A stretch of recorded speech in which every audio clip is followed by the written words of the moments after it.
again, 12-3, which is now pushed.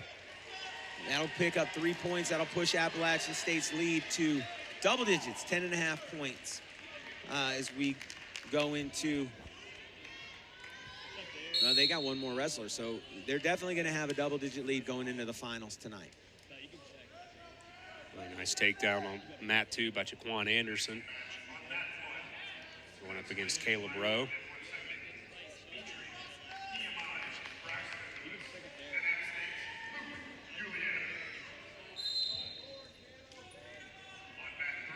All right, these are the last 3 matches of the Consolation Finals.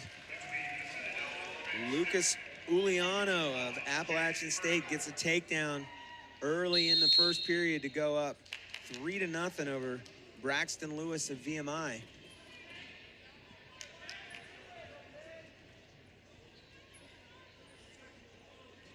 Unofficial points just coming in. App still at 92. Campbell bumped up to 84.5. So cut into that a little bit, but you think that would grow a little bit more in App's favor. Chattanooga 53.5. Gardner Webb 44.5. Again, these are unofficial tallies. Citadel 42.5. So continues not just to be tight 1-2, 3, 4, and 5. Not a big gap there either. No, not at all. Chattanooga has done pretty well for themselves in this round, picking up bonus point wins by both of their wrestlers, Cameron Monroe at 165 and Lincoln Heck at 157.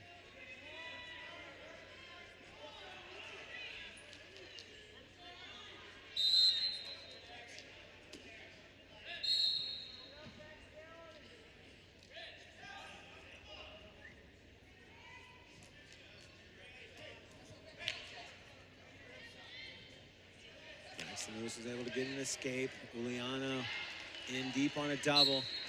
Goes through the elevator roll and gets another takedown. So Uliano is now up 6-1. About a minute to go in the first period.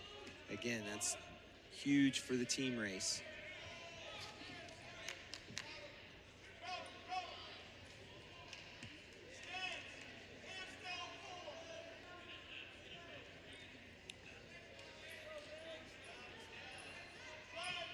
Anderson up 4-0 in the second period over Rowe from Presbyterian. How does the atmosphere change in your perspective once it gets to the finals, as far as not just what it's like for the wrestlers, but for the coaches, for the fans, for everybody? What's different about it to you? There's always a heightened excitement level. You know, winning the title, winning the individual title, that's a big deal. You just won a conference title in a college conference. You know, that in and of itself is you know, a pretty tremendous accomplishment. You know, while there's only 8 teams here, 8-man brackets, you know, how many people are on these rosters? You know, right. It doesn't mean you're one of 8. It means you're one of, you know, 16 to 24 in the conference. In a tough sport at a Division I college tournament. But then you add in the extra to that as well. You just extended your season by 2 weeks. You've now punched your ticket to go to nationals. So you know, for some of these kids, that's what the expectation is. They're returning to nationals for the second, third, maybe even fourth year.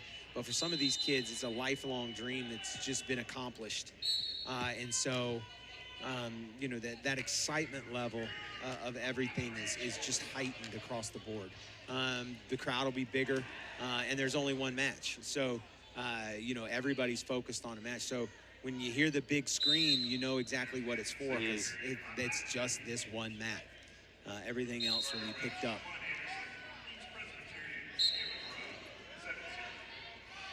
In the third period, Anderson's now up 7-0 with over 2 minutes of riding time. We have our traditional 1-0 score at heavyweight in the second period.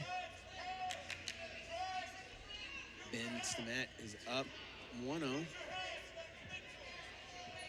Jake Fernicola of Davidson has probably about 15 to 20 seconds of riding time. Anderson leaving no doubt here in this match.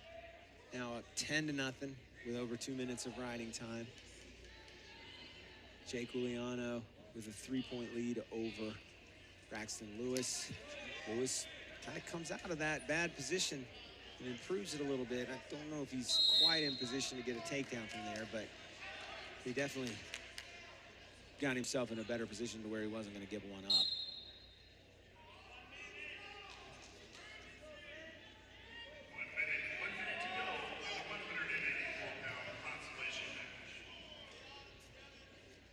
So finals on the way. Not sure of an exact time on that yet. Originally listed at 7 o'clock. We'll see what our start time ends up being. Great crowd here at the home center. This tournament, this championship has been a number of locations over the years. Already seen some really high-level action, and I have a feeling maybe the best is still on the way. There will definitely be some high-level moments ahead of us. Last 30 seconds here for Jaquan Anderson. 10-0 lead, 3 minutes of riding time. Looking to get that major decision. Juliano will go into the second or third period up 6-3. He's going to choose bottom.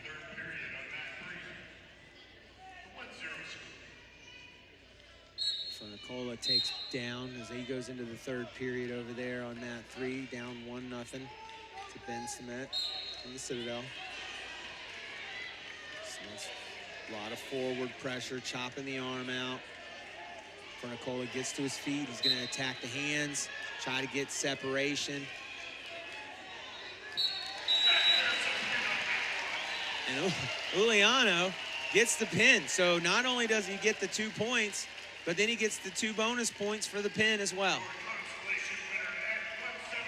Apple able to grow their lead a little bit more because of that. Really won it going away last year. So just left with the heavyweights over on mat 3. See what comes of that. 1-1 with a minute 15 in the third period. So Appalachian State's going to go into the finals with a 15.5-point lead. What an advantage that is. Yeah, I mean, finals matches are worth 4.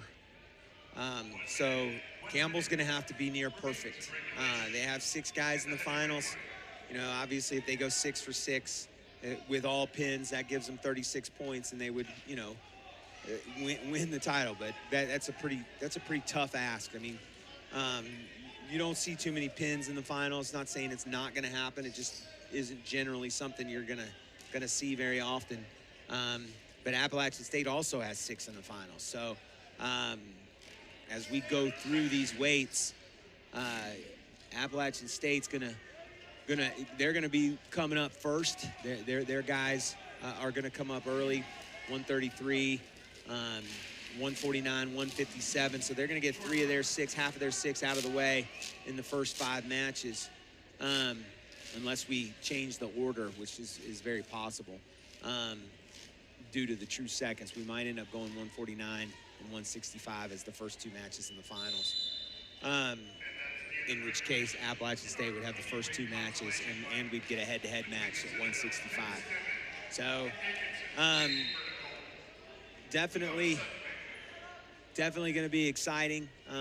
Appalachian State is, you know, got the advantage coming down the stretch. You'd love the way Campbell started these consolation finals, but just not able to really eat into that deficit. Sudden victory overtime over here on mat 3. And Stemmet gets in good position, gets Fernicola off balance, gets the takedown. And the Citadel Junior ends up taking 3rd place.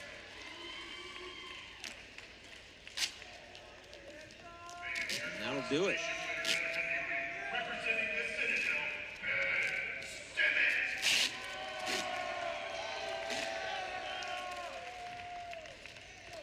Well, just the finals still to come. I've not been told a start time. We're going to assume that we are still on for 7, just a little past 6 o'clock here in Boone. 7 o'clock. Be confirmed by